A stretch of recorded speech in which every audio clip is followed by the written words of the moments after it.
is that time of the week. So y'all know what that means. We have 94 West is in the building. Another wonderful Friday. How we doing, man? Oh man, I'm blessed today, man. Like I say, man, I woke up. I'm not in jail. I'm still black. Yeah, it's a good day. There, there you go. See how happy niggas are. Like once you've gotten over the fact like your team's eliminated, like see how happy your niggas are without sports. Like it's just Hey man, again, we all love sports. I love sports. I celebrate the mental illness that is like heavy sports addiction. I suffer from it. I love it. I wouldn't live life without it. But like facts. just in that moment, that pain and like that frustration that you feel that 24 hours, but then once you get past that and you know like life is still pretty good. Like, I don't gotta watch these niggas fuck my day up Hey on the bro, television. hey, Like hey bro, I was sick for a few days, man. I was just stunned. Like, nah, I know we didn't just go out like this. Not the game, not the squad, man. Like, that's yo, it's just how it all went down man. was crazy, man. But like you said, yeah, man. Once you get over that initial shock, man, you get back to normal. Life. Still boycotting the Buck stuff, Yeah. I'm out football That's season. I'm gone. we're gonna see as we get closer to it. We'll see what we can poke. We're just gonna do a little poking and prod until we get to football season. But it's the NBA playoffs. We got a lot of playoff basketball to talk. We're basically gonna jump in series by series. So I'm gonna talk. Let's get them out the way. The Timberwolves, Spurs. Here's what I know so far about the Wolves and the Spurs: is the Wolves are a product of, and I know this is against your team, so you're not gonna love this take as much. But this It is is what why it is. playoff sports are really fun. It's because as much as you want to sit there and say like, all right, we know these are the best teams or these are the best players, once you actually get on the court or you get on the field in the playoffs, it's a different environment, and you see these guys. Like, this is what makes sports cool. It's like you can have these kind of runs for a team that nobody thought was going to be in this position. I saw a tweet. It was great. It was like, basketball ain't about analytics. It's not about your talent. It's about somebody. Are you a bitch or are you not? And that's who's winning the playoffs. And it's like, Oh, that's I real. feel them. And so the Timberwolves are just a cool story. Like, would I bet them to beat San Antonio as things currently stand? No, but they did take home court advantage for them. And I said the same thing last series when they took home court from Denver. I would not have bet on them to beat Denver, but here they are. Like, do we have the Spurs, by all consensus, are the better team, but do we need to start really considering Minnesota as a potential title team, and do they have a chance to really win this series now that they got home court from San Antonio? They're not a title team until they go get one. Real shit. You know what I mean? Like, don't get me wrong. Ain't no shade. Like, y'all know how I feel about Minnesota, but they beat us, so it Yes. is what it is, man. Like I said though, I've been saying I like Jaden McDaniels. I like that dog mentality. I like his fuck you mentality. I'm with it, man. Mm-hmm. I think that they're a good playoff team, but title they got to win one first. Like, I know they've gotten to the Western Conference Finals, man, but you got to go punch that ticket and go win that ring before you say, hey yo, title contenders. As it currently stands right Okay. now, they got some key injuries to key people, man. It sucks because looking at it, man, I think if Minnesota was fully healthy, Problem. I would give them the slight edge versus the Spurs, man. But as it stands right now, yo, it's really anybody game, man. But like I said, man, no shade to Minnesota, F them, but they good, man. Let's see what they do, man. Like, you know what I mean? They beat us and they was super short-handed, and we smacked the Mm-hmm. Spurs. So you know what I mean? It's anybody ball game right now, man. It's a matter of who gonna step up in the moment. Yeah, and again, that's part of why sports are cool when you have like these non-chalk moments. Because if we could all predict every single thing that happened every single year, like it would just be less interesting. Like, it is fun to see upsets. It's fun to see Real. teams make runs. That's how you get. That's how you get like the line. If you remember, like Anthony Edwards a few years ago when they played the Rockets, he was just like, "Oh, they got Kevin Durant." Or no, sorry, it wasn't the Rockets. It was I think it was the Nets. He was there. He's like, "They got Kevin Durant, but we got Jaden McDaniels." And Jaden was a Yeah. rookie or a second year player. It's like nobody really knew about him. It's like he was like Kevin Durant, like all time player, one of the greatest scorers ever. And it's just like, hey man, they got Kevin Durant, we got Jaden McDaniels, and it's like now that holds some weight. Versus back then, it was like, all right, you might be. I'm all for supporting your teammates, but that's anyway. Moving on to the other Western Series, Thunder Lakers. I don't want to spend the entire time at Man, Oklahoma bro. City just complaining about the way they play. I want to give Somebody them got to credit. say something, man. I think two things can be true. I objectively think they're a great team. I objectively think SGA is a great player. I also objectively just hate watching them play basketball because it just doesn't feel like basketball. That being said, say one nice thing about Oklahoma City.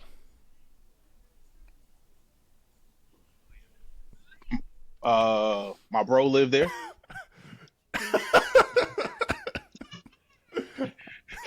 shout out to my brother Brandon, man. I got family there. There you go. It's just such a and like the best way to phrase it is like, again, part of the frustration is like, because we all know like no one's calling Oklahoma City a bunch of bumps. Like the Thunder, like it'd objectively be stupid to be like, oh, that team sucks, they're no good. Like they're obviously like a great team, they're defending champions. But there is something to like, I heard this on TV today, I thought it was a really good comparison. Is like Jose Alvarado does some stuff that's like funny. But because Jose Alvarado, there's a consensus knowledge that, and I fuck with Jose, he's a Pelican for years.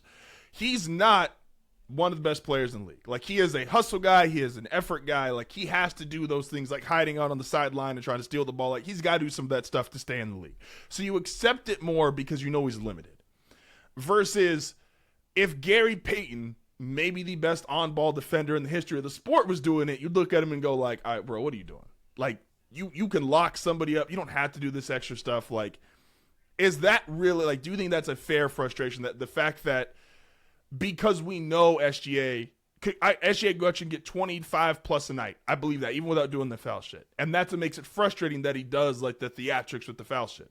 If you just went out there and hooped, like, we could all sit there and be like, nobody would have a problem with it. You are, yeah, like, got a great mid-range game, and yes, you can drive. You're gonna get fouled. No one's complaining that, like, this idea. It's like, oh well, he drives, and that's why he gets fouled. It's like, I watched like, 5 drive is different part of the game. times.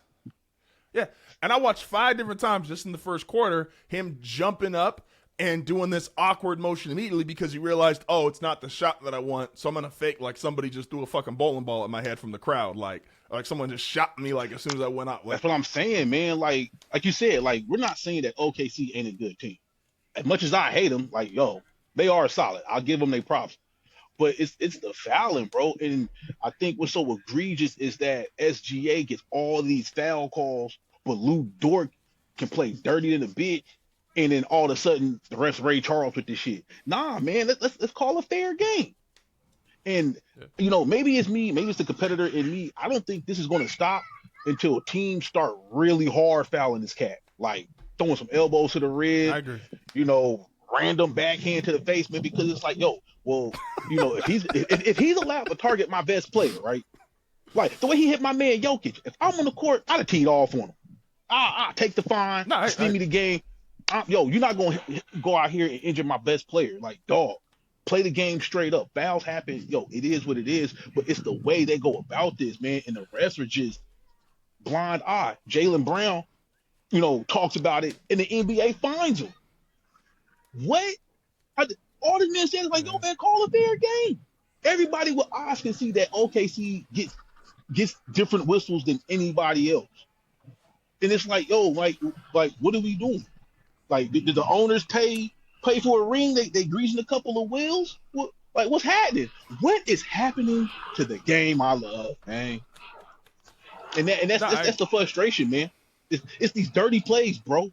I hate that shit. Like, again, fouls happen. It's a part of the game.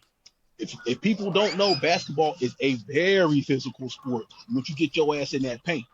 Nowadays, everybody shoot. It's physical everywhere, but more so in the paint, man. But it's like, all right, it's going to be what it's going to be. But damn, bro, this nigga is just hard fouling like crazy. And no, nothing's being done about it. Like I said, hey, I suggest everybody in the league get you a couple players on your roster just for fouls. Like, your job is to go in here, foul Lou Dort.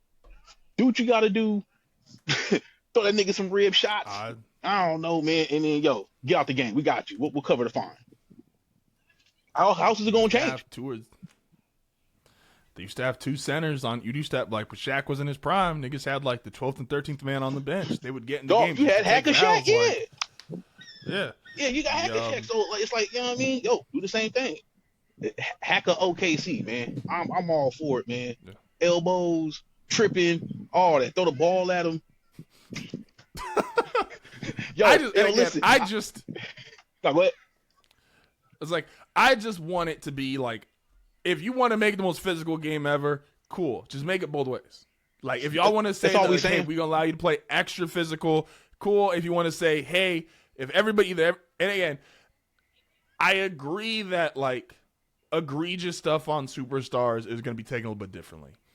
That's one thing. If you ended up with a game and it was like the fouls are even, but SGA had like 2 or 3 more free throws than everybody, fine. He gets that because he's a superstar. That, totally understand. But again, it's the more the fact of, like, it is theatrical, and he's not even like, he drives to the basket with the intent to try to trick the ref versus somebody like Anthony Edwards drives to the basket with the intent to score, and if you foul him on the way, you foul him. Yo, somebody had pointed out, I think it was Anthony Edwards, like, yo, the refs are rocking SGA shoe. How much more obvious can it be at this point now, man? So that's what I'm saying. It's like, yo, man, listen.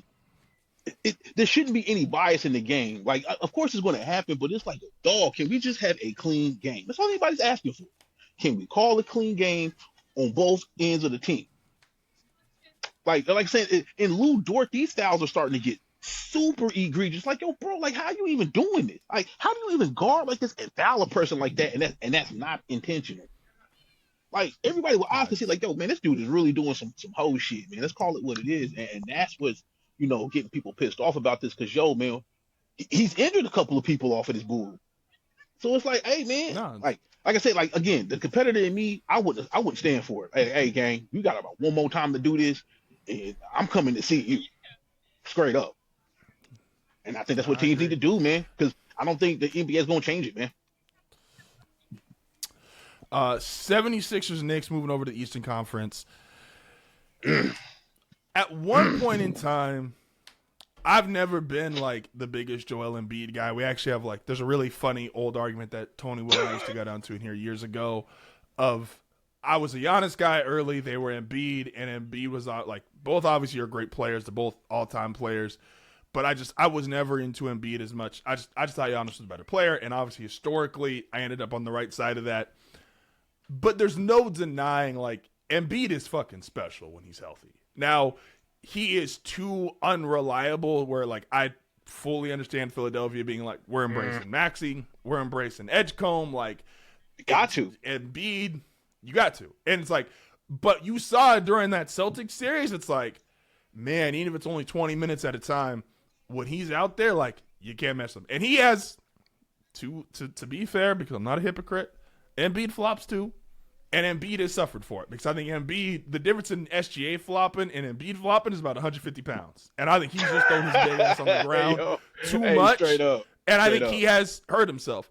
But I do have a little bit of sympathy for, it's like, some of these injuries, like him having appendicitis, has nothing to do with, like, basketball. That's just like your body's like, that's unfortunate. He had, and that was like appendicitis last year. He had, I forget what the one coming into this playoff, but he's had just some really unfortunate stuff. But without him, you can tell also Philly, I don't think they got a chance to get the Knicks. If he were to somehow come back in time, maybe, but, like, where you stand on that series right now? New York up 2-0. I think New York gonna take it, man. I don't think Philly got enough firepower, bro. Like who does Philly got? Maxey. He can't do it by himself, man. I know everybody say, Embiid is a special player. I don't see it. Tell me, yo, man, yo, I dare anybody 76ers fan. You tell me a game or a series where Embiid put the team on his back and willed them to victory. You tell me one, because I ain't seen it. Dude to put up points. Game 6 and Game 7 against the Celtics. That was he was unstoppable. And it's not a full series. It's 2 games, but it's only 2 games. Game 6 and Game 7. It's only 2 games. No, where you getting that, baby? Like, he, like, what? I think he has he been to the Eastern Conference Finals? Maybe once. Nope. No, he's never been to a conference finals. Come on, man. And the East is wide open. Come on, man. What we doing? I agree. I don't think so, man. I think, real talk, 76ers might need to trade for Giannis. you get better production. And then it's be tough to trade Embiid because that salary and that injury, like it's gonna be. He has value because somebody will convince themselves, but you're trading him for 50 cents on the dollar because you're not getting dog. Like what you gonna do? 40 you games a season. What you gonna do? You gonna hold on to Embiid and just be perennial playoff losers? Yo, listen, the one MVP award he got, he cried all year for it. Take that off. He don't got nothing, man. Again, he's a cool player, but he ain't. I don't think he's anything to write home about. I don't think he's one of these superstars who can put his team on his back and say, "Yo, I'm going to get us that dub." Now you can say, what about the roster? The roster looks pretty solid. You know what I mean? But I don't think they got enough firepower for the Knicks, man.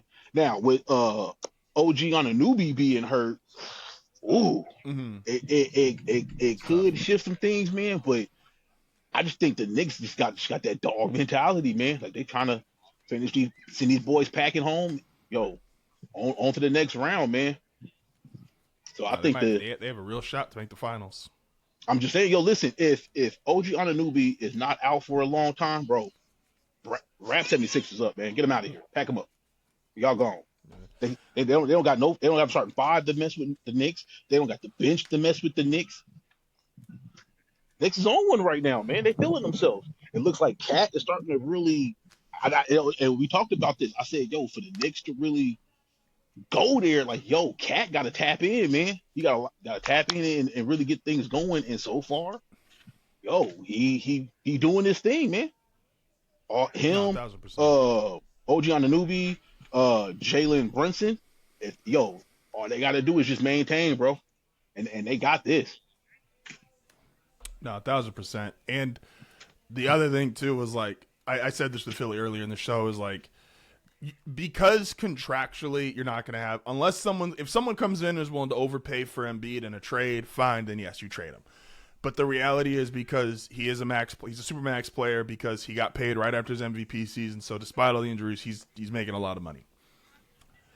The only salvation for Philadelphia is you go into next season and it's like, look, we know we're only getting like probably 40 games out of him in the regular season, and we just see what happens in the playoffs. And we can only eat that contract because Edgecombe is literally going to be a second-year player. So you don't have to pay him shit. Maxi's already signed. Paul George, you're stuck with that contract for one more year. So it's like you get basically one more year plus you can do a little bit of stuff in free agency in the draft, and you just kind of got this time next year that Maxey and Edgecombe, who are the future of your franchise, you get to see what they can do as a playoff run. And Embiid is just going to, which he's talent-wise, if he's your third option, he's the best third option damn near maybe in the history of the NBA. Like, that's fair. But it's going to be so sparingly because, like, you're not able to play in back-to-backs, which doesn't matter for the playoffs, but during the regular season, and you just got to hope, and at this point, it's totally just cross your fingers, pray to God, stand out, like, look at the mouse, like, whatever you can do, light candles, and just pray he potentially is healthy for a playoff run. Listen, and then you move on. If the 76ers, listen, if they smart, man, given his injury history, man, play him sparingly before the All-Star break. After the All-Star break, let him loose. Because you can't play him all year. Bro, get injured. Definitely can't. Like, so what you going to do? You going to play him all year and then have him injured come playoff time? Or you can play him sparingly, like I said, before the All-Star break. Do what you got to do after the break and then let him turn loose, during the playoffs. I don't think he's going to really do much. He ain't did it before. But, that's just me. I could be wrong, man, but I'm just looking at what's on the TV, man. I don't think he got that dog, that killer instinct, man. Like he's good, but he don't have you don't have that killer instinct, man, to really just do it. You're in the East, man. Like you're damn near always favored to be top 5 if you just play, get to the playoffs, do your thing. But like I said, man, I don't know, man. We'll see what they do, man. I think if they could move away from Paul George and get another piece right there, they'll have a better option. Like Paul George, that's another tough cool contract player to move. Yeah, I'm saying like you got one more year with him, but statistically, he's been a good player, great at times. But he's another player that will disappear come playoff times, just like James Harden. You be good all year, get to the playoffs. That one. Hey, Homeboy John Cena, you can't see him. Speaking of James, so Cavs Pistons last year we're going to talk about here. Here's my problem with the Cavaliers, and I kind of joked on this on group chat last week, but it's like I just feel I'm not saying Darius Garland was the answer, and the Cavs obviously didn't feel like Darius Garland was the answer. Him and Donovan Mitchell having two small guards who basically play the same way, and Mitchell's clearly the better player.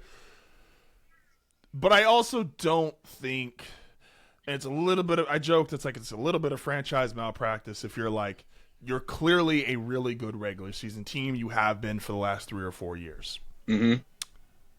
So any improvements you make are clearly geared towards the playoffs. And if you're the Cavs general manager and all you do is like, I need something for the playoffs. I need something for the playoffs. And all you come up with is James Harden. Something's.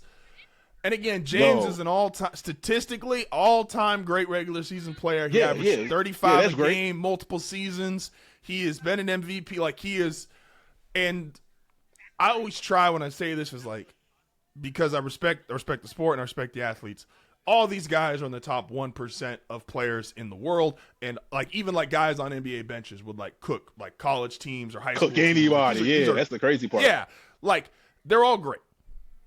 But Harden again in the playoffs, like he got bailed out in the Toronto series because he played awful. But like Jared Allen picked up in Game 7, Donovan had 2 good games. Like it's just Cleveland ain't going nowhere. Bad. They ain't going nowhere. Not like this. They can't.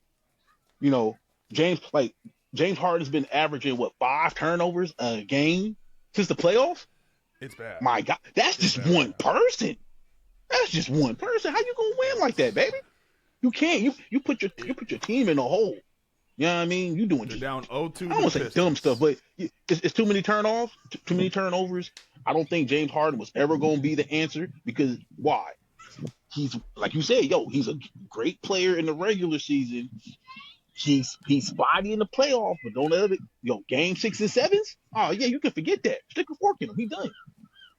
And like it's like given the talent and where you're at, like a game 7 can happen in any round. Why would I want a person on my team that is known? We're not talking about it's talked about or it's suspected. No, it has been proven, verified, and documented. He will go MIA come game 7. What are you on the roster for? What am I paying you for, gang? And that's when it's like, all that regular season shit kind of go out the window because, when it's crunch time and we need you, all that MVP stuff you was doing in the regular season, do that during the playoffs. You ain't getting it. So it's like, what am I paying for? Regular season? I guess. Participation trophies are cool these days in 2026. I don't want that bullshit, but what do I know, man? I just think, if they would have got somebody else, man, I think Cleveland would have did better. I don't think James Harden is the answer for them by any means. And it's crazy because the Cavs ain't that bad. They just a couple pieces there, man. And luckily they in the East, so they're gonna have a shot every year. They just got to play their brand of ball. Donovan Mitchell is, he's probably their only bright star on that team. Him, Dennis Schroeder, my bad, I missaid his name. Dennis Schroeder. It's hard to have faith in the Cavaliers with James Harden on this squad, man. And he's playing the way he's playing like he is, dog. And listen, you're averaging 5 turnovers per game, and you were playing one of the better defensive teams.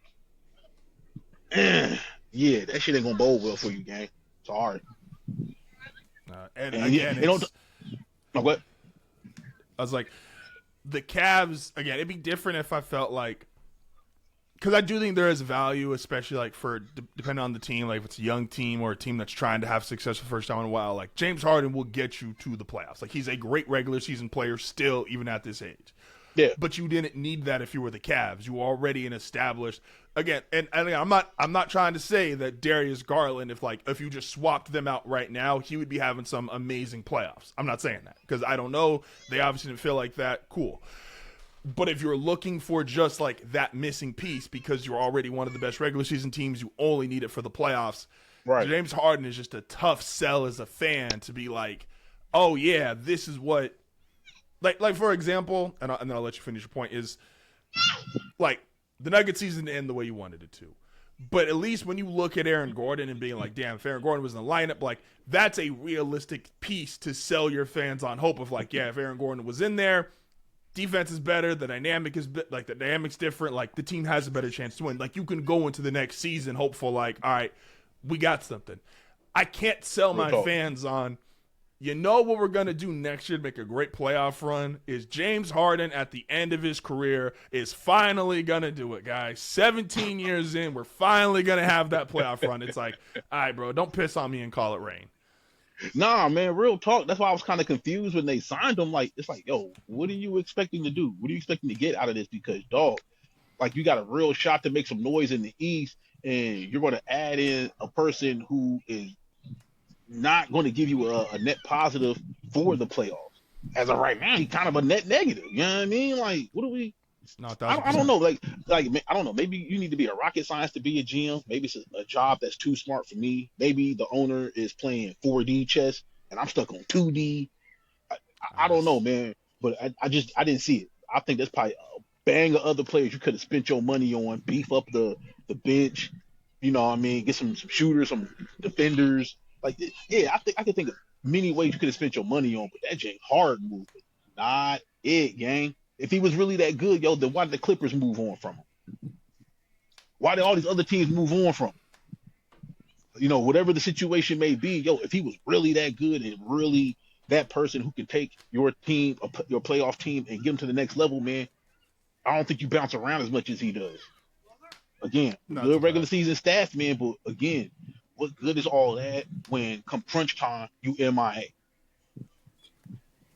Nah, I agree. Hey, man, look, if signing James Harden for the playoffs is 4D chess, I'm playing tic-tac-toe.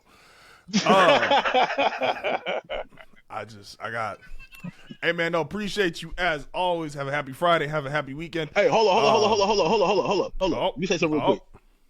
Hey, Carolina Hurricanes representing, boy. Yeah, I talk that hockey talk, man. Let's get it, man. Yo, I said it last year when we lost in the Eastern Conference Finals. I said what's holding us back is that we are not playing physical. Once we get some physicality on this team, we going. Lo and behold, man, we in here socking people up. Come the first drop of the puck, baby. I'm loving it. Let's go, Carolina Hurricanes, man. Hey, yo, listen, if you ain't into hockey, get into it. That sport is dope, man. Hey, that's your hockey coverage this week for our fan. I'm not a hockey guy. I'll go to a live hockey game. I don't watch hockey on TV, but that's your hockey coverage this week for Hard Foul. Appreciate you, bro. Hey, for sure, man. Y'all be easy out there. See you this time next week. We out. Peace. I mean, if you want to be a part of one of the coolest, most unique communities, don't forget to like and subscribe.